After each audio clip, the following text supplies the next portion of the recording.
하버드 출신의 언어학자가 충격에 무릎을 꿇었습니다.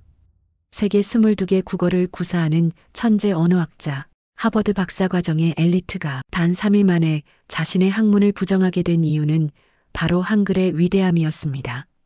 그는 단순한 문자일 거라 생각했던 한글을 연구하는 순간 자신이 믿어왔던 언어 이론이 무너져 내리는 충격을 경험하게 됩니다. 훈민정음의 해례본, 그리고 세종대왕의 철학을 마주한 그날 이후 그의 언어학 연구 방향은 완전히 달라졌죠. 더 놀라운 건 그 이후 벌어진 실험이었습니다. 세계 각국의 언어 천재들이 한글을 배우고 충격적인 결과를 남겼는데요. AI조차도 한글을 가장 빠르게 인식했고 세계 언어학계는 지금 한글의 재발견이라는 거대한 파도 속에 휩싸였습니다. 그렇다면 한글은 과연 어디까지 갈 수 있을까요? 그리고 세종대왕이 만든 이 문자가 어떻게 인류의 언어를 바꾸고 있는 걸까요? 그 전에 잠깐 1초 만에 누를 수 있는 구독과 좋아요 한 번만 눌러주시면 이 놀라운 이야기를 더 많은 사람에게 전할 수 있습니다. 그럼 지금부터 우리가 몰랐던 한글의 진실을 파헤쳐 보겠습니다. 안녕하세요. 제 이름은 제이슨 코엔입니다. 미국에서 태어나 현재는 하버드 대학교 언어학 박사과정에 재학 중입니다. 언어에 대한 저의 열정은 어릴 적부터 남달랐어요. 영어는 물론이고 독일어, 스페인어, 러시아어, 아랍어 등 총 22개의 언어를 학습하며 언어의 구조와 문화적 배경을 연구해 왔습니다. 제 전공은 인간 커뮤니케이션 구조와 문자 체계의 진화입니다. 말하자면 전 세계 언어들을 비교하고 그것들이 어떻게 인류 역사 속에서 발전해 왔는지를 연구하는 직업이죠. 그런데 솔직히 말씀드리면 한국어는 제 연구 목록에서 그다지 중요한 비중을 차지하지 않았습니다. 저뿐만 아니라 대부분의 서구 언어학자들은 한국어를 동아시아의 또 하나의 복잡한 언어 정도로만 생각했죠. 한자 문화권에서 파생된 문법 구조를 가진 언어라고요. 물론 그건 전적으로 무지에서 비롯된 오해였습니다. 저는 아직도 그 편견을 가지고 있었던 저 자신이 부끄럽습니다. 계기는 생각보다 우연하게 찾아왔습니다. 2년 전 언어 구조 비교 연구를 위해 동아시아 문자의 구조를 분석하던 중 한국어에 대해 자세히 살펴볼 일이 생겼습니다. 그 시작은 단순한 호기심이었습니다. 일본어와 중국어는 한자 기반의 복잡한 문자 체계를 가지고 있는데 한국은 왜 그렇게 다르게 생긴 문자를 사용할까? 훈민정음? 처음엔 그것이 단지 역사적 유물쯤으로만 여겨졌습니다. 하지만 그때부터였어요. 제가 알고 있던 언어라는 개념이 완전히 무너진 건 훈민정음 해례본을 접하고 그 안에 담긴 철학과 구조, 의문 원리 그리고 창제의 목적을 이해하게 되면서 저는 충격에 빠졌습니다. 누군가 의도적으로 만든 문자 체계인데도 그 정교함과 과학성은 자연 발생적 언어보다도 더 논리적이고 체계적이었습니다. 더 깊이 파고들수록 머릿속에서는 수많은 질문이 떠올랐습니다. 이 문자를 15세기에 창제한 왕이 실제로 존재했다는 것이 믿기지 않았습니다. 과연 인간이 만든 게 맞나? 어떻게 이토록 정확하게 인간의 발성과 음운 구조를 분석할 수 있었을까? 제가 알고 있던 모든 언어 이론이 부정당하는 느낌이었어요. 이후 저는 한국어에 대한 연구를 본격적으로 시작했습니다. 기존에 비교 분석하던 유럽 언어들과는 전혀 다른 원리로 작동하는 구조였죠. 단순히 말을 기록하는 수단이 아니라 말소리를 시각적으로 해석한 문자. 의문학적으로도 음성학적으로도 완벽에 가까운 체계. 어느 것 하나 대충 만든 게 없었습니다. 더 놀라운 사실은 이런 엄청난 문자가 교육 수준과 상관없이 누구나 쉽게 배울 수 있도록 설계되었다는 점이었습니다. 문자라는 것이 대개 소수의 지식인 계층만 사용하게끔 되어 있는 반면 한글은 백성을 위해 만들어졌다는 사실에 저는 진심으로 감동했습니다. 문자에 사람이 담겨 있는 것이죠. 하버드의 제 지도 교수님도 처음에는 제 연구 주제를 의아하게 생각하셨습니다. 왜 굳이 한국어인가? 라는 질문을 던지셨죠. 하지만 제가 훈민정음의 해례본을 직접 번역해서 설명드렸을 때 교수님의 표정이 변하는 걸 볼 수 있었습니다. 이후 한국어는 저희 연구실의 가장 주목받는 언어 중 하나가 되었고 하버드 언어학 연구소 공식 프로젝트로 채택되었습니다. 이러한 과정을 겪으며 저는 점점 한국어라는 언어 너머에 있는 한글이라는 문자 체계의 위대함을 깨닫게 되었습니다. 그리고 그 중심에는 사람을 위한 배려가 있었어요. 세종대왕의 철학 그리고 국민을 위한 창제 의도가 저를 울컥하게 만들었습니다. 하버드 연구소에서 한국어에 대한 프로젝트가 채택된 직후 저는 직접 한국에 가기로 결심했습니다. 단순히 책과 논문으로만 이해하는 데는 한계가 있었거든요. 제가 보지 못한 그 땅의 공기, 사람들의 말투, 그리고 한글이 살아 숨쉬는 현장을 직접 느껴보고 싶었습니다. 처음 한국 땅을 밟은 건 2024년 여름 7월이었습니다. 뜨거운 햇볕과 도시 곳곳에서 들리는 익숙하지 않은 음절들이 인상 깊었어요. 서울의 거리는 활기찼고 사람들은 모두 한글로 된 간판 아래에서 자연스럽게 움직이고 있었습니다. 미국에서는 볼 수 없던 풍경이었죠. 특히 놀라웠던 건 그 복잡한 문자를 어린아이부터 노인까지 아무 거리낌 없이 사용하고 있다는 사실이었습니다. 제가 처음 방문한 곳은 서울 성북구에 있는 세종대왕 기념관이었습니다.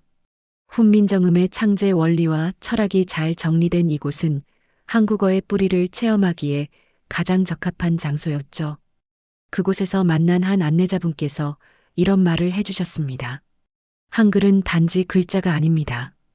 한 사람을 위한 마음이 담긴 문자죠. 그 말을 듣는 순간 저도 모르게 가슴이 찡해졌습니다.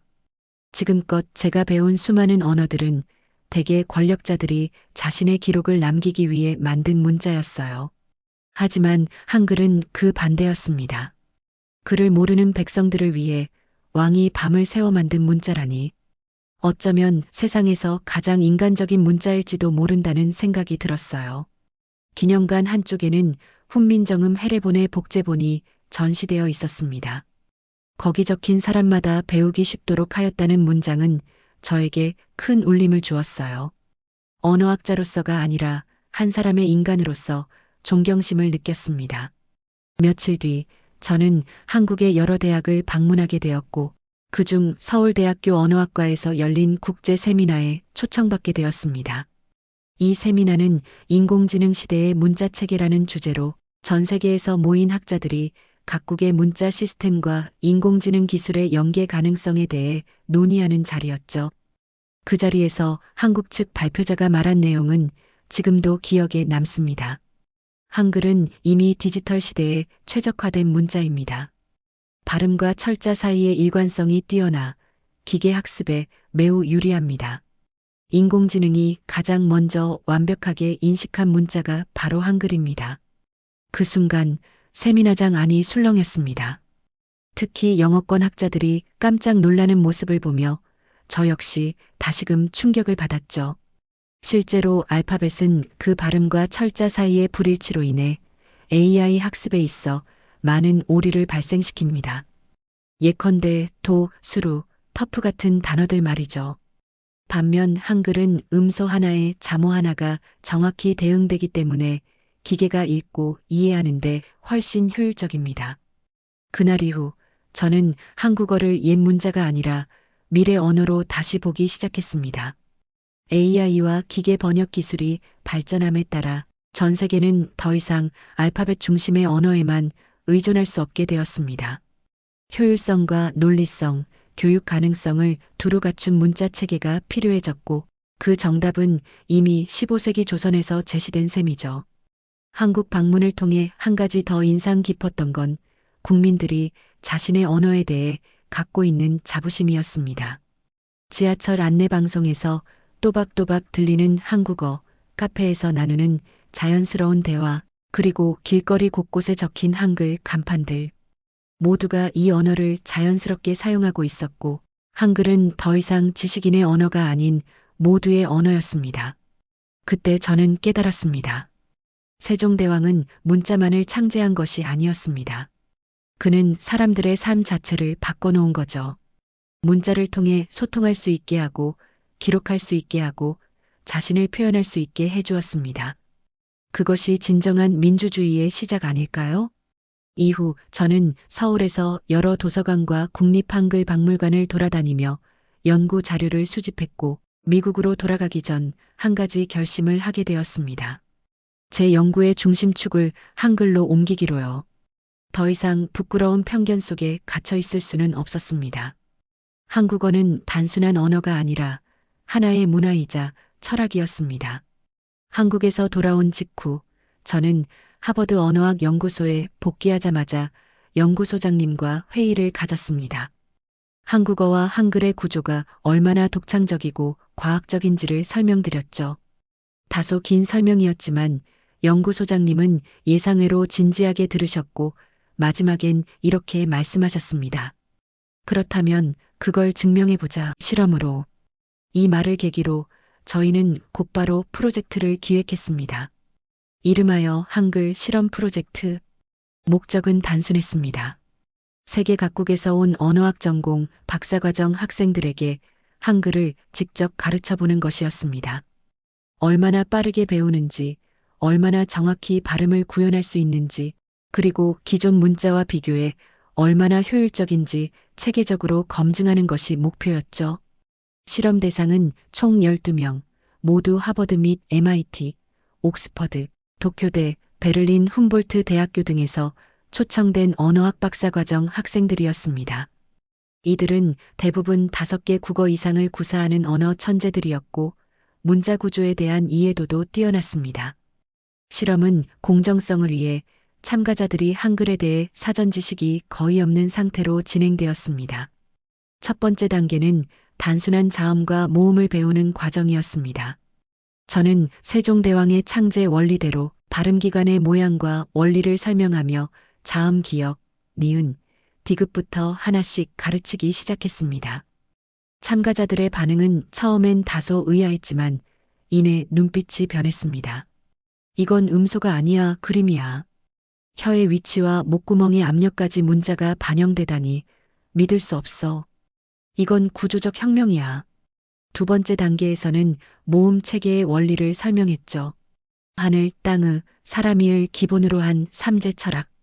참가자들은 또 한 번 충격을 받았습니다. 대부분의 언어에서 모음은 감각적으로 구분하는 소리였기 때문에 이렇게 철학적 개념을 기호로 만든 예는 본 적이 없었던 겁니다. 단 3일 만에 전 참가자가 24개의 한글 자모를 익혔고 직접 읽고 쓸 수 있게 되었습니다. 그중 스페인 출신의 참가자 마르셀로는 이런 말을 남겼습니다. 나는 지금까지 언어는 익히는 것이라 생각했는데 이건 이해하는 것이었습니다. 이토록 논리적인 문자라니 감탄하지 않을 수 없습니다. 세 번째 단계는 참가자들에게 실제 한국어 단어를 읽히는 것이었습니다. 놀랍게도 대부분의 참가자들이 처음 보는 단어도 스스로 발음할 수 있었고 어떤 단어는 뜻도 유추해내는데 성공했죠. 예를 들어 사랑, 가족, 행복 같은 단어들은 의미도 유사해 빠르게 익혔습니다. 마지막으로 저희는 실험의 핵심이라 할 수 있는 역비교 실험을 진행했습니다. 참가자들에게 영어, 독일어, 일본어, 아랍어, 한글로 쓰인 동일 문장을 제시하고 가장 빠르게 읽고 이해할 수 있는 문자를 고르게 했죠. 그 결과 전체 참가자 중 9명이 한글을 선택했습니다.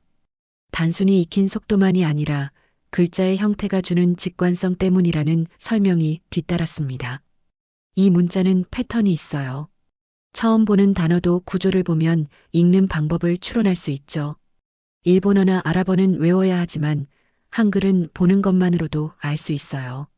그날 저녁 실험 결과를 정리하며 저와 지도 교수님은 조용히 앉아 있었습니다. 그리고 교수님이 저를 보며 조심스럽게 말을 꺼내셨죠. 제이슨, 너 혹시 그 세종이라는 왕에 대해 더 자세히 알아? 그 질문은 한 학자의 호기심 그 이상이었습니다. 교수님은 문자 하나에 철학, 과학, 그리고 민중을 향한 사랑까지 담겨 있다는 사실에 깊은 감동을 받으셨고 이후 세종 리더십과 문자학이라는 새로운 세미나 과목을 개설하시기로 하셨습니다.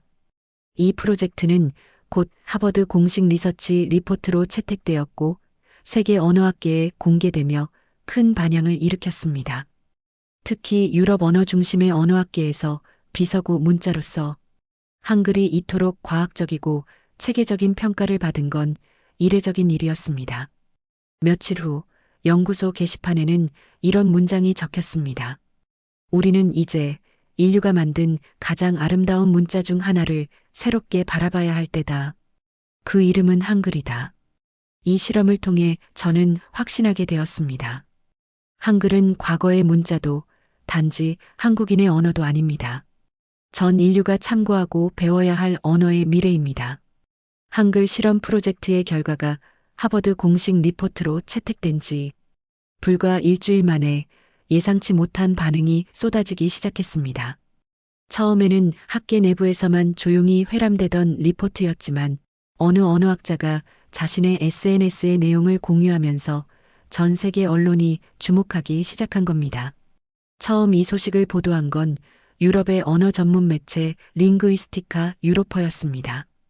한글 세계에서 가장 과학적인 문자로 평가받다라는 제목의 기사가 실렸고 그 이후 BBC, CNN, 가디언, 르몽드, 도이체벨레 등 주요 매체가 앞다투어 관련 내용을 보도하기 시작했죠. 한국의 언어, 그 중에서도 한글이라는 문자가 세계 언어학계에서 새로운 표준으로 재조명된 겁니다. 특히 많은 외신들이 주목한 건 기계학습과 AI 기술에 가장 적합한 문자라는 점이었습니다. 언어학을 전공하지 않는 일반 독자들도 이 소식에 큰 관심을 보였습니다. 그 이유는 간단했습니다. 알파벳에 익숙한 사람들조차 영어의 철자와 발음 불일치에 늘 혼란을 겪고 있었기 때문이죠. 그런데 읽는 대로 쓰고 쓰는 대로 읽히는 문자가 존재한다는 사실은 많은 사람들에게 충격이었습니다. 가장 먼저 반응을 보인 곳은 일본 언론이었습니다. 일부 일본 보수 언론에서는 과장된 평가라는 식으로 논조를 잡으려 했지만 오히려 일본 내 언어학자들과 대학 교수들 사이에서는 한글의 구조는 히라가나, 가타카나와 전혀 다른 수준의 체계라며 오히려 공정한 분석이 쏟아졌습니다. 도쿄대 언어학과 교수인 노부유키 사토 박사는 이렇게 말했죠. 한글은 한국만의 자랑이 아니다. 그것은 인류가 공동으로 기념해야 할 문자혁명이다. 중국에서는 조금 다른 반응이 있었습니다. 중국 SNS에서는 한글 한자의 아류라는 잘못된 편견을 가진 일부 유저들의 비판이 있었지만 언어학계에서는 의외로 긍정적인 평가가 주를 이루었습니다. 특히 북경대와 상하이 푸단대의 젊은 연구자들 사이에서 한글을 본격적으로 분석해보자는 흐름이 일기 시작했어요. 한자는 아름답지만 학습 난이도가 높고 기계 인식률도 떨어지기 때문에 한글과 비교한 연구가 실질적 도움이 된다는 입장이 많았습니다. 그러나 가장 흥미로운 변화는 유럽 언어학계에서 일어났습니다. 독일 베를린 훔볼트 대학교에서는 비서구 문자 시스템 재조명이라는 세미나가 열렸고 이곳에서 저도 화상 발표를 진행했습니다. 이 자리에서 어떤 프랑스 언어학자는 이런 질문을 했습니다. 한글은 알파벳보다 진보된 문자라고 해도 과언이 아닌데 왜 지금껏 주목받지 못했을까요? 그 질문에 저는 이렇게 대답했습니다. 그건 아마도 우리가 서구 중심적 시선에서 언어를 평가해왔기 때문입니다. 문자에도 권력이 존재합니다. 더 많은 사람들이 쓰는 문자가 더 나은 문자라고 착각해온 거죠. 하지만 과학성과 효율성은 사용자 수와는 별개의 문제입니다. 그 대답 이후 강연장을 가득 메운 박수 소리는 지금도 잊을 수 없습니다. 많은 학자들이 고개를 끄덕이며 기록을 남겼고 이후 유럽 언어학회 공식 학술지에는 한글의 구조적 우월성에 대한 공동 논문이 게재되기 시작했습니다. 그중 가장 상징적인 문장은 이랬습니다. 한글은 단지 문자의 문제가 아니라 철학과 인간 중심 사고의 결과물이다. 심지어 미국에서는 공립학교 커리큘럼 개편 논의 중 다양한 문자 체계, 교육 항목에 한글이 포함되기도 했습니다. 처음엔 단순한 언어 실험이었지만 이제는 교육, 철학, 인공지능 기술까지 포괄하는 글로벌 담론으로 확장되고 있었죠. 물론 모든 반응이 긍정적인 것만은 아니었습니다. 일부 보수적인 학자들은 여전히 과잉 해석이라는 입장을 고수했습니다. 그들은 한글이 구조적으로 뛰어나더라도 사용자의 수와 글로벌 영향력 면에서는 알파벳이 우위라고 주장했죠. 하지만 그 주장을 들은 MIT의 젊은 언어학자 리사 엘로이는 이렇게 반박했습니다. 글로벌 영향력은 시대에 따라 변합니다. 중요한 건 구조적인 우수성과 보편성입니다. 만약 우리가 지금 언어를 처음 만든다면 과연 알파벳을 선택했을까요? 저는 그렇지 않다고 봅니다. 이러한 흐름 속에서 자연스럽게 한글의 세계화라는 화두가 떠올랐습니다. 더 많은 나라의 사람들이 한글을 배우고 활용하고 새로운 기술에 접목하는 시대가 올 수 있다는 기대감이 형성된 것이죠. 이후 저는 하버드에서 한글과 인공지능이라는 주제로 새로운 연구를 시작하게 되었고, 다음 세대의 문자 시스템으로서 한글이 어떤 가능성을 갖고 있는지 실험하게 됩니다. 이 과정에서 세종대왕의 철학이 얼마나 앞선 것이었는지를 다시금 실감하게 되었죠. 한글이 전 세계 언어학계의 주목을 받기 시작한 지 몇 달 후, 저는 새로운 프로젝트에 착수하게 되었습니다. 바로 한글 기반 AI 음성 인식 시스템 개발이었습니다. 하버드와 MIT 공동 연구팀이 참여한 이 프로젝트는 인공지능, 언어 처리 기술이 문자 구조에 얼마나 영향을 받는지를 실험하기 위한 것이었죠.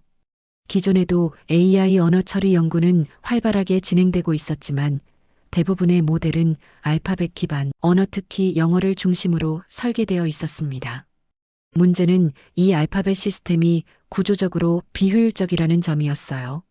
영어는 철자와 발음이 불일치하는 경우가 많기 때문에 기계가 그 규칙을 이해하고 예외를 처리하는 데 방대한 양의 데이터를 필요로 했습니다.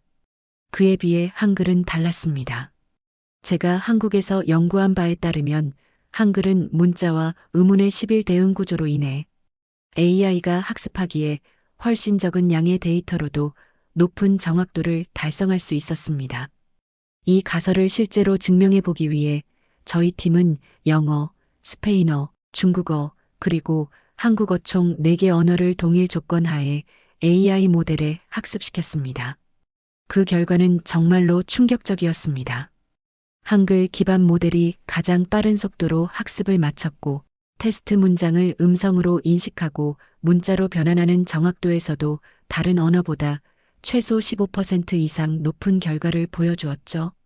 특히나 처음 접한 단어를 인식할 때 한글 모델은 규칙 기반의 해석이 가능해 오답률이 낮았던 반면 알파벳 기반 모델은 발음이 유사한 단어끼리 혼동하는 오류가 자주 발생했습니다. 예를 들어 영어에서 레드라는 단어는 리드와 레드 두 가지 발음이 가능하지만 기계는 맥락을 이해하지 못하면 이를 구별하지 못합니다. 반면 한글은 단어 하나하나가 발음을 고정시키는 체계를 가지고 있기 때문에 그런 오류가 거의 발생하지 않았습니다. 이 실험 결과는 곧바로 학술지에 게재되었고 AI 분야에서도 한글에 대한 관심이 폭발적으로 증가했습니다. 자연어 처리 NLP 연구팀들은 한글을 새로운 테스트 언어로 채택하기 시작했고, 몇몇 음성 인식 앱 개발사들은 실제로 한글 음성 인식 엔진을 탑재한 프로토타입을 만들어내기까지 했습니다. 저는 이 과정에서 한국의 여러 스타트업들과 협업하게 되었는데요.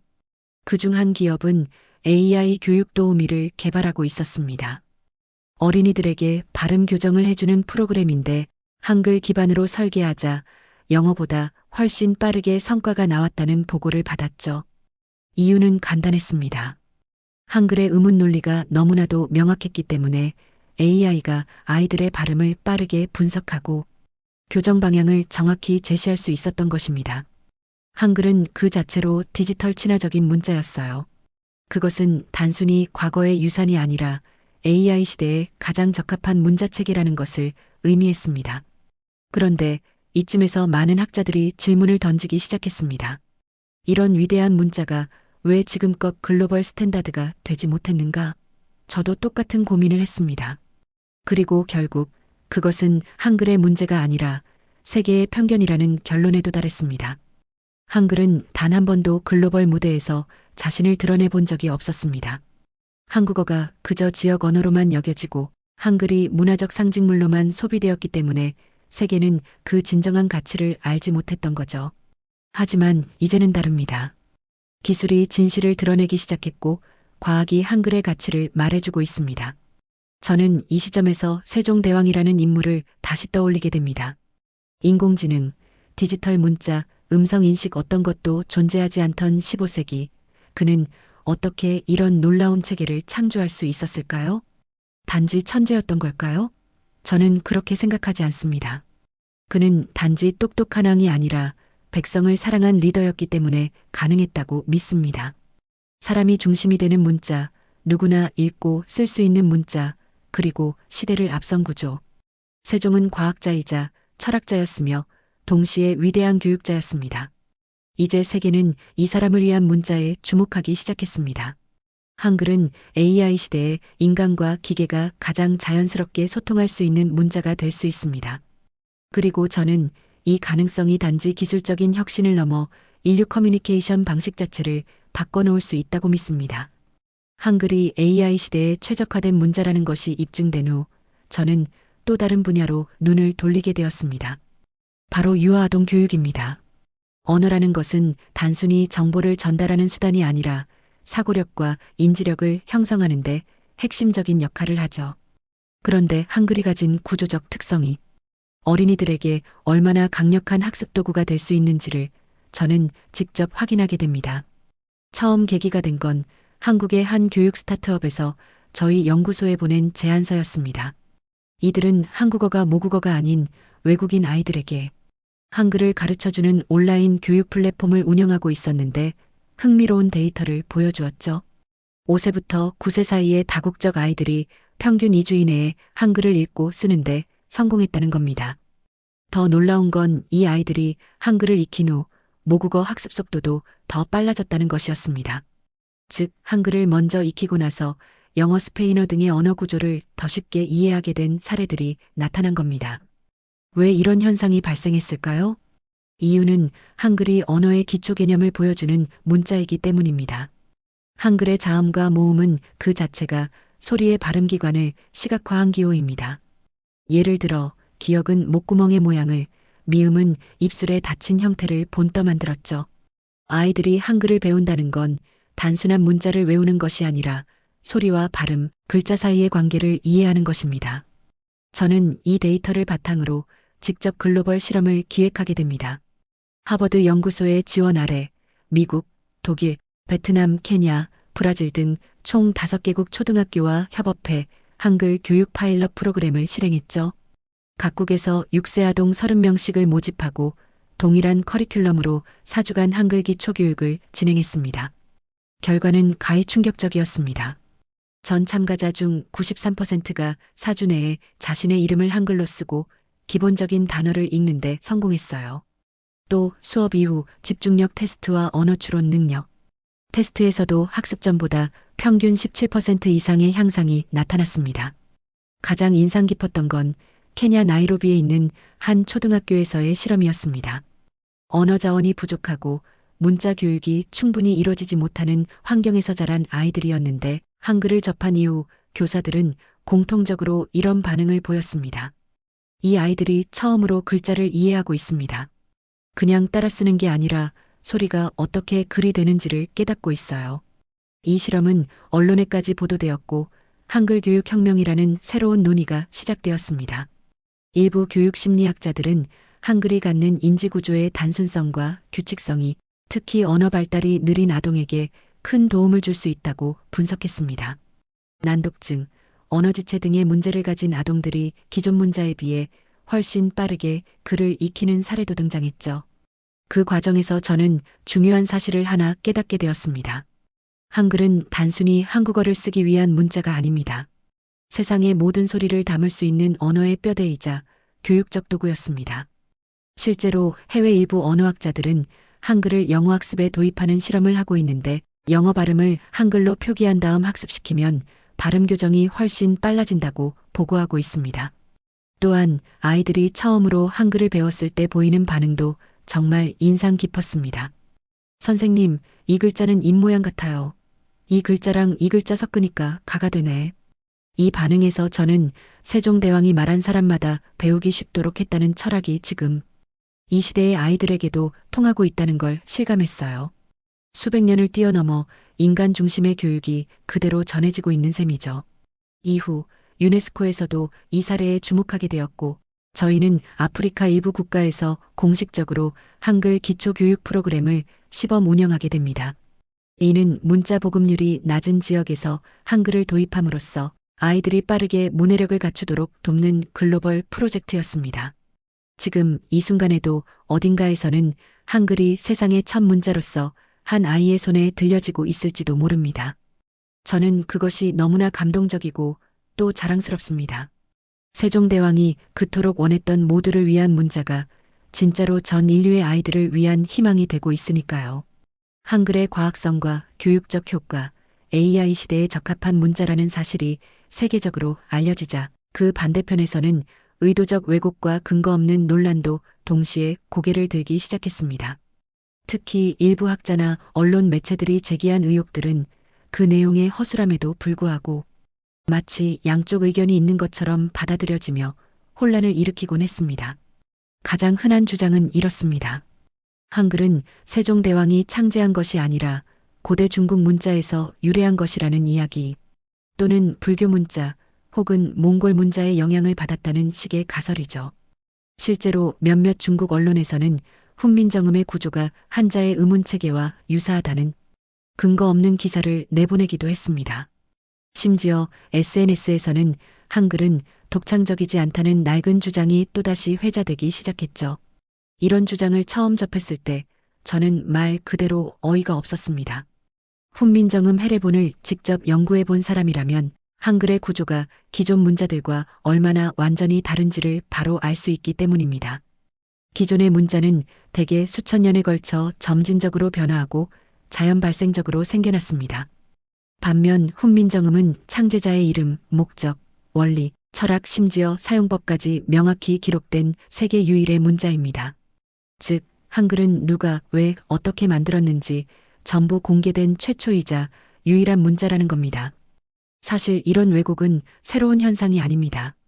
역사적으로도 한글은 제대로 인정받지 못하고 외면받아온 시기가 길었습니다. 일제강점기에는 조선어학회 사건으로 수많은 학자들이 고문을 당했고, 심지어 훈민정음 해례본 자체도 탄압의 대상이 되었죠. 한글은 지배 세력에게 위협이 되는 문자였습니다. 국민 모두가 글을 읽고 쓸 수 있는 사회가 만들어지면 통제하기 어려워지기 때문이죠. 그들은 문자라는 도구를 통해 지식을 독점하고자 했습니다. 그래서 오히려 모두가 읽을 수 있도록 설계된 문자, 곧 한글은 위험한 존재였던 겁니다. 하지만 세월이 흐른 지금, 이제는 학문적으로도 기술적으로도 한글의 우수성이 밝혀지고 있음에도 이런 식의 역사 왜곡이 반복되는 이유는 무엇일까요? 그건 아마도 한글이 너무 완벽하기 때문이 아닐까 생각합니다. 한 나라의 문자가 이토록 체계적이고 간결하며 교육기술 철학 모두에서 뛰어나다는 사실은 기존에 자신들이 문명 중심이라고 여겼던 세력에게는 자존심을 건드리는 일이었을 겁니다. 문자라는 건 단순한 도구가 아닙니다. 그 안에는 문화와 역사, 정체성이 녹아있기 때문에 문자에 대한 인정을 하는 순간 그 문화 전체에 대한 존중이 뒤따를 수밖에 없습니다. 이 지점을 일부 세력은 두려워했던 거죠. 다행히도 세계 언어학계는 점점 더 공정한 시선을 갖기 시작했습니다. 2025년 1월 스위스 제네바에서 열린 국제문자학회에서는 문자의 기원과 창제, 투명성이라는 세션에서 한글이 가장 투명한 기원을 가진 문자로 공식 지정되었고, 동시에 유네스코는 한글을 세계 기록유산 중 가장 완성도 높은 문자 시스템으로 재평가했습니다. 저는 그 세션에서 훈민정음 해례본을 영어로 직접 낭독하는 발표를 했는데, 발표가 끝난 후 여러 나라 학자들이 다가와 이런 말을 남겼습니다. 이건 문자에 담긴 철학이자 정치적 선언입니다. 문자로 백성을 구제하겠다는 사상은 인류 문자사에서 본 적이 없습니다. 이런 평가를 들을 때마다 저는 다시금 깨닫습니다. 한글은 결코 단순한 문자 체계가 아닙니다. 그것은 사람을 위한 발명, 그리고 억압에 맞서 만들어진 자유의 언어라는 겁니다. 이제 우리는 선택의 기로에 서 있습니다. 과거의 왜곡된 시선을 계속 받아들일 것인가, 아니면 진실을 있는 그대로 바라보고 인정할 것인가. 세계는 점점 후자를 택하고 있습니다. 그리고 저 또한 학자로서 이 진실을 널리 알리는 일을 사명으로 느끼게 되었습니다. 저는 평생 언어를 연구해 왔습니다. 영어는 물론이고 프랑스어, 아랍어, 스페인어, 러시아어, 중국어까지 말과 글이 사람의 사고를 어떻게 바꾸는지, 그리고 각 나라의 문화와 가치관이 언어에 어떻게 스며들어 있는지를 분석하는 것이 제 일이었죠. 하지만 한글을 만난 순간 저는 처음으로 언어 앞에서 감동을 받는 경험을 했습니다. 단순히 구조가 뛰어나서가 아닙니다. 단지 과학적이어서도 아니에요. 그 안에 담긴 사람을 향한 마음, 존중, 그리고 배려의 철학이 제 마음을 건드렸습니다. 처음 한국어 수업에서 사랑이라는 단어를 배웠을 때 발음을 따라 읽다가 문득 멈춰선 적이 있어요. 사마이너스랑 그 소리의 부드러움과 글자가 주는 안정감이 묘하게 따뜻하게 느껴졌습니다. 그 단어가 단지 의미를 전달하는 기호가 아니라 누군가를 향한 진심을 담아낸 문자처럼 느껴졌죠. 그날 밤 저는 집에 돌아와 작은 메모장을 꺼냈습니다. 그리고 제가 아는 모든 언어로 사랑을 써보기 시작했어요. 러브, 아무, 리브. 그 옆에 조심스럽게 한글로 썼습니다. 사랑.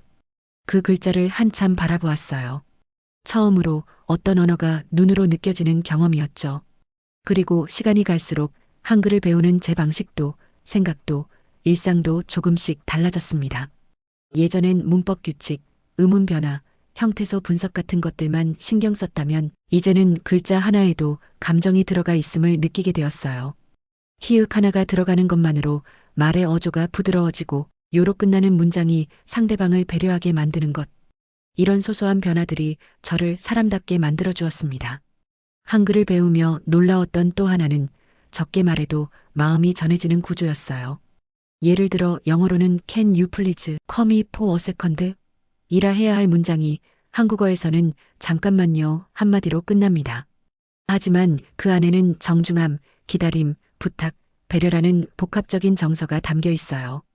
언어가 단지 정보를 전달하는 수단이 아니라 사람과 사람 사이의 온도를 조절하는 도구라는 걸 저는 한글을 통해 처배웠습니다. 한 번은 한국 친구에게 이런 말을 했어요. 한글은 사람의 마음을 담을 수 있는 그릇 같아. 그 친구는 웃으며 대답했죠. 그 그릇 만든 사람이 진짜 따뜻한 사람이었거든. 맞아요. 저는 이제 세종대왕을 단지 역사 속 인물이 아니라 가장 혁신적이면서도 따뜻한 발명가로 존경하게 되었습니다. 말과 글은 결국 사람을 위하려고 존재해야 하잖아요. 그 당연한 진리를 그는 수백 년 전에 실현해버린 거죠. 이후 제 연구 방향도 변했습니다. 저는 언어학뿐만 아니라 문화와 감정이 언어에 어떻게 녹아드는가를 연구하기 시작했고 그 중심에는 늘 한글이 있었습니다. 심지어는 제 논문 제목도 바꿨어요. 이 논문은 올해 국제언어학회에서 최우수 연구로 선정되었고 여러 나라 대학에서도 초청 강연이 들어오고 있어요. 저는 이 자리에서 한국어라는 언어보다 더 중요한 건 한글에 담긴 사람의 마음이라고 늘 강조합니다. 사실 지금의 저 자신을 돌아보면 언어학자로서가 아니라 한 사람의 인간으로서 한글에게 많은 것을 배운 것 같아요. 더 천천히 말하게 되었고 더 조심스러운 표현을 쓰게 되었고 상대방의 입장을 더 생각하게 되었어요.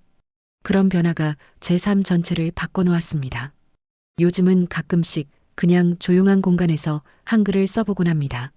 사각사각 펜촉이 종이를 스치는 소리, 자음과 모음이 어우러져 하나의 글자가 만들어지는 그 순간이 마치 음악처럼 느껴집니다. 그리고 그 글자 안에는 늘 사람이 들어있어요.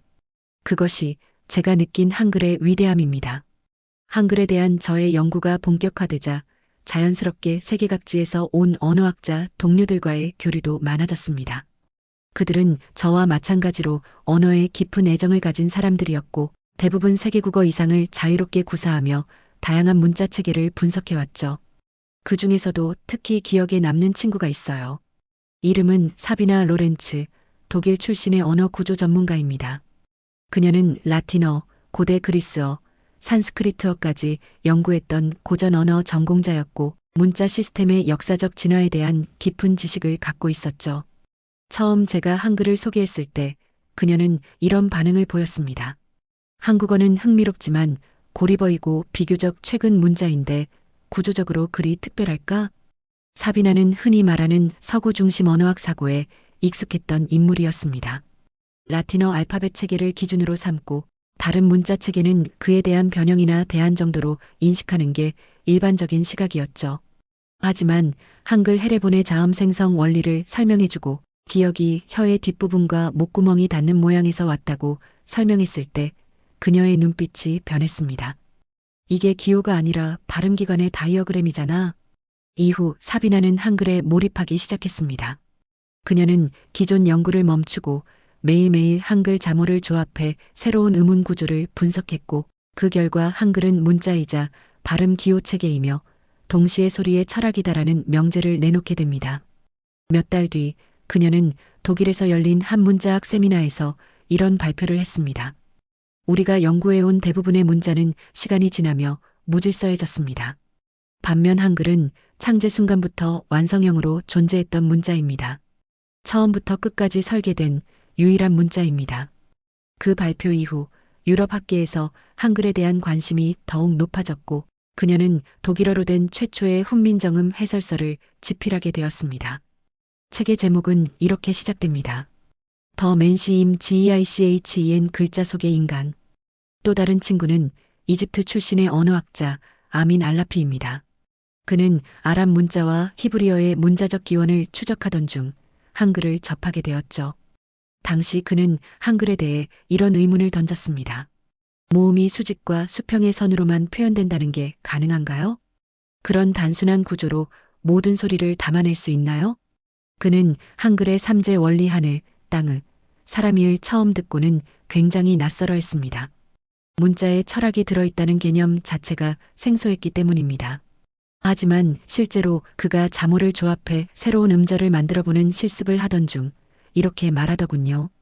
이건 마치 창조의 체험 같아요. 세 글자를 조합해서 전혀 새로운 뜻을 만들어내는 것. 한글은 단어보다 먼저 소리를 디자인하는 문자입니다.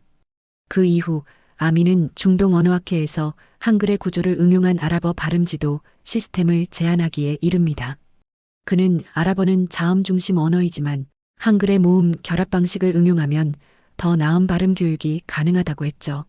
즉, 한글의 논리를 응용해 다른 언어 교육 방식까지 개선할 수 있다는 가능성이 제시된 겁니다.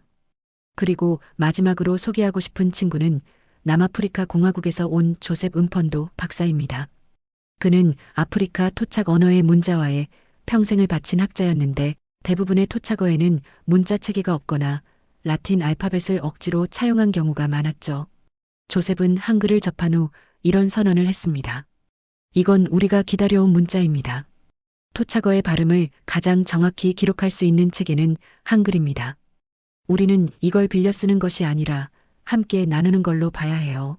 이후 그는 자국의 소수 언어인 쯔와나어를 한글로 표기하는 실험을 진행했고 실제로 더 빠른 학습 효과와 발음 정확도를 입증했습니다. 그는 이렇게 말했습니다. 세종은 조선을 위해 문자를 만들었지만 나는 그걸 아프리카의 아이들에게도 나눠주고 싶습니다. 이 세 친구 외에도 수많은 언어학자들이 한글을 통해 감동받고 자신의 연구와 삶을 바꿔갔습니다. 그리고 저는 그 모든 과정 속에서 확신하게 되었죠.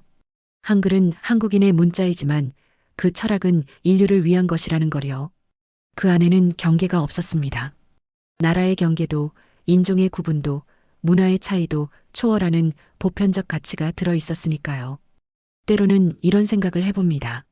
만약 내가 언어학을 공부하지 않았다면, 그리고 한글이라는 문자를 알지 못했다면 나는 지금 어떤 시선을 가진 사람이었을까? 어떤 관점으로 세상을 바라보고 있었을까? 아마도 나는 여전히 라틴 문자 중심의 언어 체계만을 연구하면서 아시아 언어들을 특수한 경우쯤으로 치부하며 살아갔을 겁니다. 하지만 한글은 제게 언어의 정의를 다시 쓰게 만들었습니다. 아니, 그보다 더 깊게 사람을 다시 이해하게 했습니다. 처음에 제가 이 이야기를 사람들에게 전하겠다고 했을 때 어떤 동료는 말했습니다. 그건 너무 한국 중심적인 시선이 아니야? 한글이 아무리 과학적이라도 그렇게까지 강조하는 건 지나친 찬양이 아닐까? 하지만 저는 확신을 가지고 말할 수 있었습니다. 이건 찬양이 아니라 증명된 진실이라고요. 지금까지 저는 전 세계 22개 언어를 배우고 10개 이상의 문자 체계를 분석했습니다. 그 중에 창제의 철학이 명확하고 구조가 이토록 정교하며 교육 효과까지 입증된 문자는 단 하나였습니다. 바로 한글이었죠. 한글은 저에게 학문적 충격이기도 했지만 동시에 정서적 감동이었습니다. 세종대왕이라는 인물이 백성을 위해 밤을 새우고 수많은 반대 속에서도 그를 모르는 사람들을 위해 쉽고 정확한 문자를 만들어냈다는, 사실 그건 단지 왕의 업적을 넘어 인류애의 표현이었습니다. 그 이후 저는 제 연구의 방향을 바꿨고 세계 각국의 학생들에게 한글을 소개하고 있습니다. 언어를 처음 배우는 아이들에게, 문자에 익숙하지 않은 어른들에게, 그리고 새로운 언어적 시각을 찾는 학자들에게요. 한글을 만난 사람들의 반응은 다르지만 한 가지는 같았습니다. 그들은 모두 글자를 넘어서 사람의 마음을 느꼈다는 것입니다. 한 아이는 한글을 배우고 나서 이런 말을 했습니다. 이건 그냥 글자가 아니라 나를 생각해주는 글자 같아요. 어느 날은 아프리카의 조셉 박사가 저에게 이메일을 보냈습니다. 한글은 우리의 언어를 우리의 아이들에게 되돌려 주었습니다. 그게 당신 나라의 왕이 만든 문자라는 사실이 믿기지 않습니다. 그는 아마 세상 모든 아이들을 생각했을지도 모르겠어요. 그리고 저는 문득 이런 생각을 하게 되었습니다. 어쩌면 세종대왕은 지금 우리가 살고 있는 이 시대를 예상하고 있었던 건 아닐까? 모두가 연결되고 언어가 경계를 허무는 시대, 누구나 빠르고 정확하게 정보를 주고받아야 하는 디지털 시대, 그 시대에 맞는 언어를 그는 15세기에 미리 만들어 두었던 게 아닐까요? 지금 이 순간에도 세계의 수많은 사람들이 새로운 언어를 배우고 새로운 표현을 익히고 있습니다. 그리고 그 중심에 한글이 있습니다. 한글은 한국인의 문자라는 이름을 넘어 이제는 인류가 함께 나눌 수 있는 문자로 자리 잡고 있습니다. 그래서 저는 이 이야기를 유튜브를 통해, 책을 통해, 강연을 통해 더 많은 사람들에게 전하려 합니다. 단지 언어의 구조를 말하는 것이 아니라 사람을 위한 언어가 어떻게 삶을 바꿀 수 있는지를 보여주기 위해서요. 한국의 여러분, 당신들이 매일 아무렇지 않게 사용하는 이 문자, 그 안에는 수백 년 전 당신들을 위해 고민했던 한 왕의 마음이 담겨 있습니다. 그리고 그 마음은 지금 전 세계를 감동시키고 있습니다. 저는 외국인이지만 오늘만큼은 이렇게 말하고 싶습니다. 한글은 한국인의 자부심입니다.